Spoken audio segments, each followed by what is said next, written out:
الحمد لله وكفى وسلام على عباده الذين اصطفى أما بعد.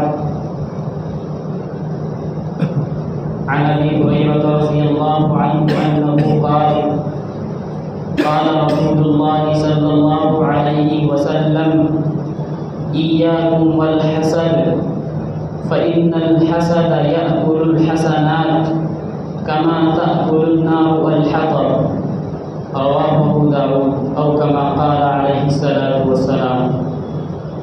معزز سامعین کرام، جیسا کہ آپ سب جانتے ہیں کہ انسان کے اندر بعض ایسی بیماریاں ہوتی ہیں جن کا تعلق اس کے ظاہر سے ہوتا ہے، یعنی اس کی ظاہری بیماریاں ہوتی ہیں جن کا علاج و معالجہ ڈاکٹروں کے ذریعے سے ہو جاتا ہے، لیکن بعض انسان کے اندرونی بیماریاں ہوتی ہیں جن کو ہم باطنی بیماری کا نام دیتے ہیں. ان باطنی بیماریوں میں سے ایک بہت خطرناک بیماری جس کو ہم اور آپ حسد کے نام سے جانتے ہیں، حسد اور جلن کے نام سے جانتے ہیں، جو کہ ہمارے معاشرے اور سماج کے اندر بہت زیادہ یہ بیماری پھیلی ہوئی ہے. انشاءاللہ اسی موضوع کو لے کر آج کچھ باتیں آپ کے سامنے عرض کی جائیں گی. حسد کی حقیقت کو، حسد کی تعریف، حسد کیا ہے، اس کے بارے میں بیان کیا جائے گا، اور حسد کیوں ہوتا ہے، کس لیے ہوتا ہے، اس کا مقصد کیا ہے، اور اگر وقت رہا تو انشاءاللہ یہ بھی بیان کیا جائے گا کہ حسد کا علاج کیا ہوتا ہے. اگر وقت نہیں رہا تو انشاءاللہ اگلے ہفتے اسی موضوع کو لے کر بات کی جائے گی. بہرحال حسد کے بارے میں سب سے پہلے اللہ کے نبی صلی اللہ علیہ وسلم کا فرمان عالی شان آپ کی خدمت میں پیش کر رہا ہوں. اللہ کے نبی صلی اللہ علیہ وسلم نے ارشاد فرمایا ایاکم والحسد فإن الحسد يأكل الحسنات كما تأكل النار الحطب. اللہ کے نبی صلی اللہ علیہ وسلم لوگوں کو مخاطب کر کے فرما رہے ہیں کہ اے لوگوں، حسد سے بچو. کیوں؟ وجہ کیا ہے؟ فإن الحسد يأكل الحسنات، اس لیے کہ حسد نیکیوں کو کھا جاتی ہے. کس طرح کھا جاتی ہیں؟ كما تأكل النار الحطب، جیسا کہ آگ لکڑیوں کو کھا جاتی ہے. آگ بھی دو طرح کی ہوتی ہے، ایک بہت زبردست والی آگ ہوتی ہے، بہت بڑی آگ ہوتی ہے جو منٹوں میں بہت ساری چیزوں کو ہلاک و برباد کر کے رکھ دیتی ہے. لیکن ایک آگ وہ بھی ہوتی ہے جو ہلکی ہوتی ہے، لیکن کسی چیز کے اندر جب لگ جاتی ہے دھیرے دھیرے دھیرے کچھ ٹائم کے بعد اس چیز کو بھی وہ جلا کر رکھ دیتی ہے. تو حسد کی مثال اس آگ کی طرح ہے جو دھیرے دھیرے کسی چیز کو جلا کر رکھ دیتی ہے، کسی چیز کو کھا جاتی ہے. یہی حال حسد کا بھی ہے کہ انسان جب کسی دوسرے کے بارے میں حسد رکھتا ہے، انسان کے دل کے اندر کسی کے بارے میں جلن ہوتی ہے، تو گویا کہ وہ اس کی نیکیاں برباد ہو جاتی ہیں، اس کی نیکیاں ادھر سے منتقل ہو کر اس کے نامہ اعمال کے اندر پہنچ جاتی ہیں. جس کی بھی ایک انسان حسد، جس کے بارے میں حسد کر رہا ہے، جس کے بارے میں اس کے دل کے اندر جلن ہو رہی ہے. اب حسد کی حیثیت اور حقیقت کیا ہے؟ اس کی حقیقت یہی ہے کہ اللہ نے کسی انسان کو دولت سے نوازا ہے، اللہ نے کسی انسان کو بہت اچھا گھر دے دیا، اس کی شہرت ہے، اس کی عزت ہے، اور یہ اس کے مقابلے میں جو دوسرا انسان ہے اس کے پاس اتنی دولت نہیں، اس کی اتنی عزت نہیں، لوگ اس کا اتنا زیادہ احترام نہیں کرتے ہیں. اب یہ اپنے بھائی کو دیکھتا ہے کہ اللہ نے اس کو اتنی دولت سے نوازا ہے، اللہ نے اس کو بہترین گاڑی سے نوازا ہے، اللہ نے اس کو بہترین گھر سے نوازا ہے، دنیاوی اعتبار سے تمام کی تمام نعمتیں اور دولتیں اس کے پاس موجود ہیں. اب اس کے دل کے اندر جلن پیدا ہونے لگتا ہے اور حسد کرنے لگتا ہے، اور اس کی یہ خواہش ہونے لگتی ہے کہ یہ دولت اس کے پاس سے چھین جائے اور یہ میری ہی طرح یہ بھی قلاش ہو جائے. یہ حسد ہے. آج ہمارے معاشرے کے اندر ہم اپنے معاشرے کا جائزہ لیتے ہیں تو پتہ یہ چلتا ہے کہ اکثر لوگوں کے دل کے کسی خانے کے اندر ضرور حسد کی بو آ رہی ہوتی ہے، کہیں نہ کہیں ضرور حسد ہو جاتا ہے۔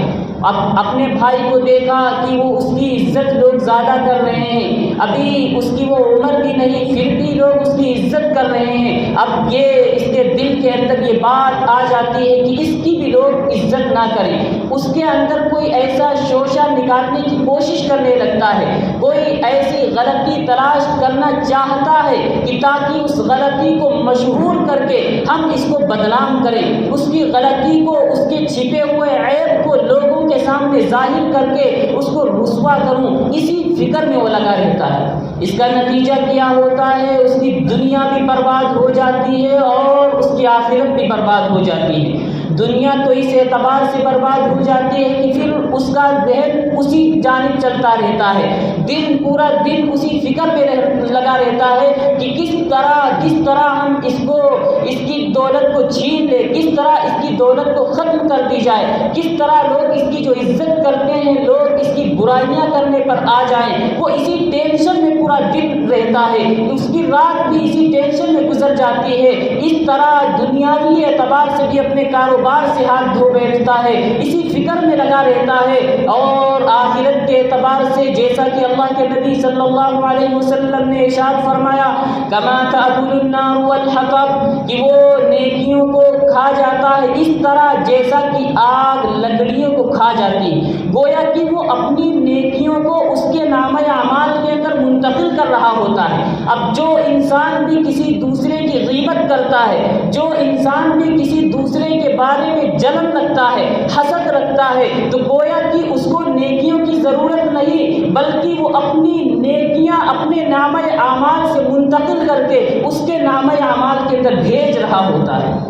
یہ آخرت کا نقصان ہے، لیکن ہم سمجھ نہیں پا رہے۔ ہم نے تو ایک وقتی طور پر یہ سمجھ لیا ہے کہ لوگ اس کی بے عزتی کریں گے، لوگ جو اس کے آگے پیچھے چلتے رہتے ہیں، اسے مصافحہ کرتے رہتے ہیں، لوگ کوئی اس سے سلام کرنے کے لیے بھی نہ آئے، لوگ جو کھڑے ہو جاتے ہیں اس کے استقبال کے لیے وہ کھڑے بھی نہیں ہوں گے۔ لیکن یاد رکھیے تمہارے کچھ کرنے سے، تمہارے حسد کرنے سے، تمہارے غیبت کرنے سے ذرہ برابر فرق آنے والا نہیں، کیونکہ عزت اور ذلت کا مالک اللہ ہے، جیسا کہ قرآن نے اس کی وضاحت کر دی وَتُعِزُّ مَن تَشَاءُ وَتُذِلُّ مَن تَشَاءُ۔ پوری دنیا مل کر کسی ایک انسان کو بدنام کرنا چاہے، لیکن اللہ چاہ رہا ہو کہ اس کی عزت ہو، لوگ اس کا احترام کریں، پوری دنیا مل کر بھی اس کو بدنام نہیں کر سکتی ہے۔ اور اللہ کسی کو بدنام کرنا چاہے، پوری دنیا کے انسان اس کو عزت دینے پر آ جائیں، تب بھی اس کو عزت نہیں مل پائے گی، اللہ اس کو بدنام کر کے ہی رہے گا۔ اس لیے مسلمانوں، جب پتہ چل گیا کہ عزت اور ذلت کا مالک اللہ ہے، نعمتوں کا مالک اللہ ہے، تو ہمیں ٹینشن لینے کی ضرورت ہی کیا ہے؟ اب دنیا کے اندر اللہ نے جو انسانوں کو پیدا کیا ہے، ایسا تو نہیں کہ تمام کے تمام انسان ایک برابر ہیں، تمام کے تمام انسانوں کو اتنی ہی دولت ملے گی جتنی کہ دوسرے انسان کو ملتی ہے، یعنی تمام دولت کے اعتبار سے برابر ہیں، تمام کے تمام شہرت کے اعتبار سے برابر ہیں، تمام کے تمام علم کے اعتبار سے برابر ہیں، ایسا نہیں۔ جب اللہ کا یہ قانون ہے، اللہ کا یہ ضابطہ ہے، اللہ کسی کو زیادہ دولت دیتا ہے، اللہ کسی کو غریب رکھتا ہے، اللہ کسی کو علم زیادہ دیتا ہے، اللہ کسی کو کم علم دیتا ہے، تو گویا کہ یہ اللہ کی تقسیم ہے، اللہ تقسیم کرتا ہے، اور اس کی تقسیم کے اندر، ہر تقسیم کے اندر کہیں نہ کہیں مصلحت ضرور ہوتی ہے۔ اس کا کوئی بھی حکم، اس کا کوئی بھی عمل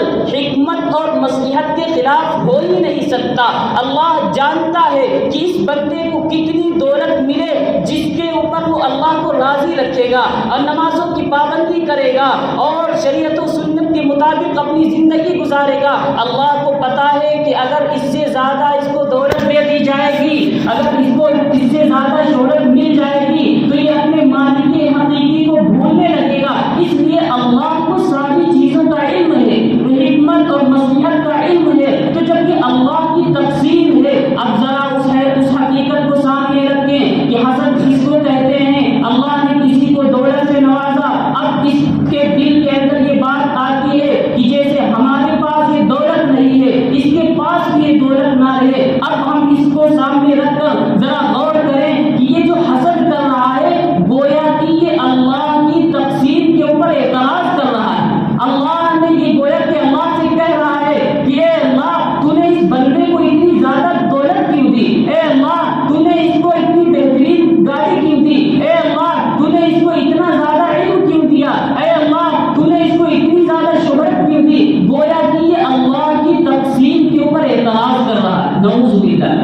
اس لیے مسلمانوں، جس کے دل کے اندر بھی ذرہ برابر بھی کسی کے بارے میں حسد ہو، جلن ہو، تو فوراً اپنے دل کو پاک اور صاف کر لے، ورنہ یاد رکھیے آپ کی تمام نیکیاں اس بندے کے نامہ اعمال کے اندر منتقل ہو جائیں گی اور آپ خالی ہاتھ رہیں گے۔ کوئی بھی اس کے اوپر فرق نہیں پڑے گا، کوئی بھی اس کے اوپر تمہاری وجہ سے فرق نہیں پڑے گا، بلکہ فرق اسی کے اوپر پڑتا ہے جو حسد رکھتا ہے، جو جلن رکھتا ہے۔ اب 4 بھائی ہوتے ہیں، الگ الگ ہو جاتے ہیں، کسی کا کاروبار اچھا چل جاتا ہے، اس کا گھر بھی اچھا بننے لگتا ہے، اب دوسرے بھائی کے دل کے اندر جلن پیدا ہو جاتی ہے کہ میرا گھر نہیں بنا تو میرے بھائی کا کیسے بن گیا۔ اب اس کی تحقیق میں لگ جاتا ہے، اس کی تفتیش میں لگ جاتا ہے کہ اس کے پاس یہ مال آیا تو کہاں سے آیا، اس کے پاس یہ گاڑی آئی تو کہاں سے آئی، اس کو اتنی زیادہ شہرت ملی تو کیسے ملی۔ وہ اسی چکر میں پورا دن لگا رہتا ہے، ساری زندگی اس کی اسی میں گزر جاتی ہے، اور اللہ کے سامنے پھر وہ کیسا منہ دکھائے گا وہ اللہ ہی جانتا ہے۔ اس لیے مسلمانوں، اگر حسد کی بیماری ہمارے دلوں کے اندر ہے تو اس کو ہم اپنے دل کو پاک اور صاف کر لیں، ورنہ تمام کی تمام نیکیوں کو کھا کر رکھ دے گا۔ یہ حسد چونکہ اللہ کے نبی نے ارشاد فرما دیا کما تأکل النار والحطب، کہ نیکیوں کو اسی طرح کھا جاتی ہے جس طرح کی آگ لکڑیوں کو کھا جاتی ہے۔ اس لیے مسلمانوں، ہم حسد سے بچیں۔ جب اللہ کا ضابطہ ہے کہ ایک دنیا ہے، یہاں پہ کوئی ایسا بھی ہوگا جس کو غم بھی دیا جائے گا، کوئی ایسا بھی ہوگا جس کو خوشی بھی دی جائے گی، کوئی ایسا بھی ہوگا جس کو بہت زیادہ مال دولت دے دیا جائے گا، کوئی ایسا بھی ہوگا جس کو غریب چھوڑ دیا جائے گا۔ اللہ کا جب ضابطہ بن چکا، اللہ کا قانون بن چکا، تو اللہ کے اوپر اعتراض کرنے کا کیا حق ہے؟ گویا کہ اعتراض ہی ہے۔ ہم حسد کر کے بتلانا چاہتے ہیں کہ اللہ نے اس کو اتنی زیادہ شہرت کیوں دی، اللہ نے اس کو اتنی زیادہ عزت کیوں دی۔ اس لیے مسلمانوں، ہم اپنے دلوں کو پاک اور صاف کر لیں۔ اللہ کے نبی صلی اللہ علیہ وسلم نے بہت زیادہ تاکید فرمائی ہے کہ تم کو اللہ نے جو نعمتیں دی ہیں تم اسی نعمت کے اوپر غور کر لیا کرو۔ تم ذرا غور کر لو، اللہ نے تمہارے پاس اتنا اچھا گھر تو نہیں دیا، تمہارے پاس اتنی اچھی گاڑی تو نہیں دی، لیکن ہم اپنے جسم کے اندر غور کریں کہ ہم پورا دن محنت کرتے ہیں، مزدوری کرتے ہیں، رات میں ہمیں بہترین نیند آ جاتی ہے، لیکن بالمقابل ہم ان لوگوں کو دیکھیں جن کے پاس تمام کی تمام چیزیں ہیں، مال دولت ہے، بہترین گاڑی ہے، کیا ان کے ظاہری اعتبار سے تو پتہ چلتا ہے کہ سب کچھ ان کے پاس ہے، بہت خوش ہیں، لیکن جب ہم اندرونی زندگی کو دیکھتے ہیں تو پتہ چلتا ہے کہ ان سے بڑا اور ان سے زیادہ ناخوش کوئی دنیا کے اندر نہیں۔ جب ان کی حقیقت پتہ چلتی ہے، ان سے معلوم کیا جاتا ہے تمہیں کوئی تکلیف تو نہیں، تم بالکل خوش ہو، تو پتہ چلتا ہے کہ ہاں ان کو کتنی زیادہ تکلیف ہے۔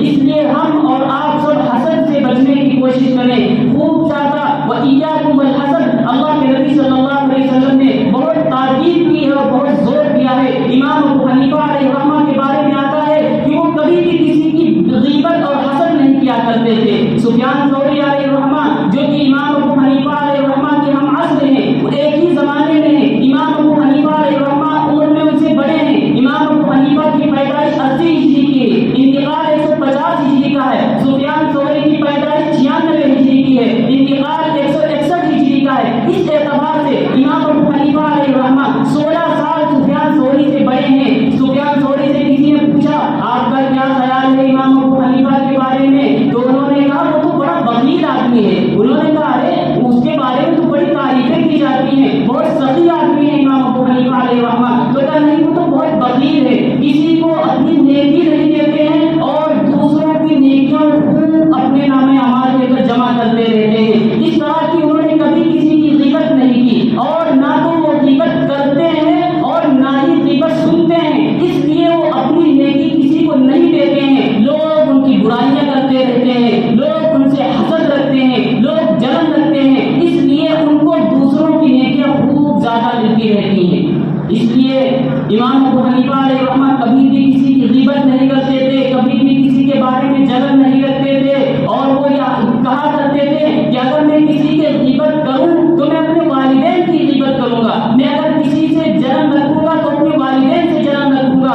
کیوں؟ کیونکہ چونکہ پتا ہے کہ غیبت کرنے سے اور حسد رکھنے سے میری نیکیاں دوسروں کے نامہ اعمال کے اندر منتقل ہو جاتی ہیں، تو میرے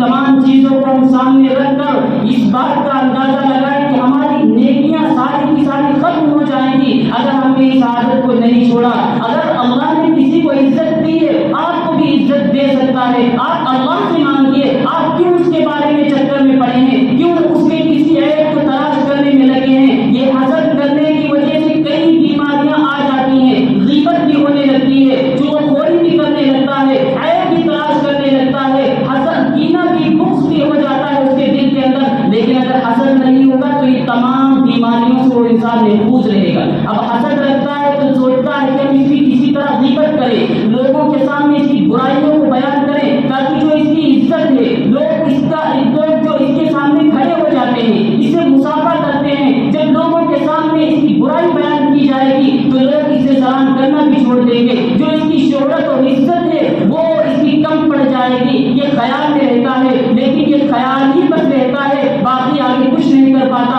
اس کی دنیا بھی برباد ہو جاتی ہے، آخرت بھی برباد ہو جاتی ہے۔ اس لیے مسلمانوں، ہم دنیا کو بھی اپنی بنائیں، آخرت کو بھی بنائیں۔ اللہ نے جس حالت کے اندر آپ کو رکھا ہے اسی میں آپ شکر ادا کریں۔ آپ کے بدن میں کوئی بیماری نہیں ہے، اللہ کی کتنی بڑی نعمت ہے۔ آپ کا کھانا ہضم ہو جاتا ہے، آپ کا معدہ ٹھیک ہے، کتنی بڑی نعمت ہے۔ کتنے بڑے ایسے دولت والے ہیں جن کے پاس سب کچھ موجود ہے، لیکن ڈاکٹروں نے پابندیاں لگا دی کہ تم یہ چیز نہیں کھا سکتے ہو، تم مرغا نہیں کھا سکتے ہو، یہ اچھی چیز نہیں کھا سکتے ہو۔ تو آپ ذرا اپنے اندر غور کریں، اللہ نے آپ کے جسم کے تمام اعضاء کو درست بنایا ہے، اللہ کی کتنی بڑی نعمت ہے۔ تو دنیاوی اعتبار سے ہمیشہ اپنے سے نیچے کو دیکھنا چاہیے اور علم کے اعتبار سے ہمیشہ اپنے سے اوپر والے کو دیکھنا چاہیے۔ تو انشاءاللہ یہ جو ٹینشن رہتا ہے اس ٹینشن سے بھی ہم کو چھٹکارا مل جائے گا۔